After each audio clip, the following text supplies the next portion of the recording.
Sasa alipozinduka akainuka na zile habari zimesikika pale msikitini, Sheikh Hassan al-Basri alimwangalia kijana Utbah ibn al-Ghulam, kwa sababu Sheikh Hassan al-Basri alikuwa mcha Mungu, Mungu kampa firasa. Basi pale pale akamwambia kijana Utbah ibn al-Ghulam kwa njia ya mashairi, aya shaba li rabbil arshi asi atadri ma jazaa'u dhawil maasi sa'irun lil usati laha zafirun wa ghaidhun yawma yu'khadhu bin nawasi fa in tasbir 'ala an-niran fa'sihi wa illa kun 'anil 'isyani qasi wa fima qad kasabta min al-khataya wa hannat an-nafsi fajhad bil khalas.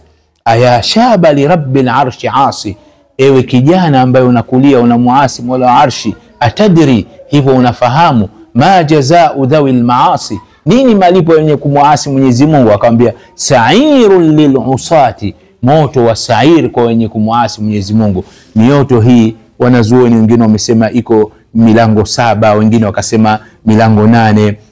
Sa'ir, hutama, hawiya, saqar, sa'ir, mfano na mengineyo yalotajwa. Sasa ukirudi katika Qur'an, Mwenyezi Mungu anasema waqalu law kunna nasma'u, watasema wale wote waliokuwa katika moto huu wa sa'ir. Waqalu, watasema washirikina, makafiri na watu waovu, law kunna nasma'u, lau ingekuwa sisi tunawasikiliza mitume, au naqilu, au tunafahamu mawaidha waliokuwa wakitolea, ma kunna min ashabi sa'ir au fi ashabi sa'ir, basi sisi tusingekuwa watu wa moto wa sa'ir. Kwa hivyo huu umethibiti katika Qur'an. Kwa hivyo Sheikh Hassan al-Basri alimwambia kijana Utbah ibn al-Ghulam, aya shaba li rabbil arshi asi, ewe kijana ambaye unakulia unamuasi Mola wa Arshi, atadri, hivyo unafahamu na kuelewa, ma jazaa'u dhawil maasi, nini malipo yenye kumuasi Mwenyezi Mungu? Akamwambia sa'irul lil usati, moto wa sa'iru kwa wenye kumuasi Mwenyezi Mungu, laha zafirun, ambao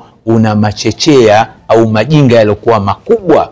Mungu katika Qur'ani amesema kaannahu jimalatun sufur, yale majinga ya motoni au machechea ya motoni ni kama ngamia wa manjano waliokuwa wakubwa. Kwa hivyo sa'irul lil usati, moto wa sa'iru kwa wenye kumuasi Mwenyezi Mungu, laha zafirun, ambao una majinga yaliokuwa makubwa, wa ghaidhun, na hasira za Mwenyezi Mungu, yauma yu'khadhu bin nawasi, siku ambayo watu waovu watashikwa kwa nywele zao za utosini wa kokoto motoni.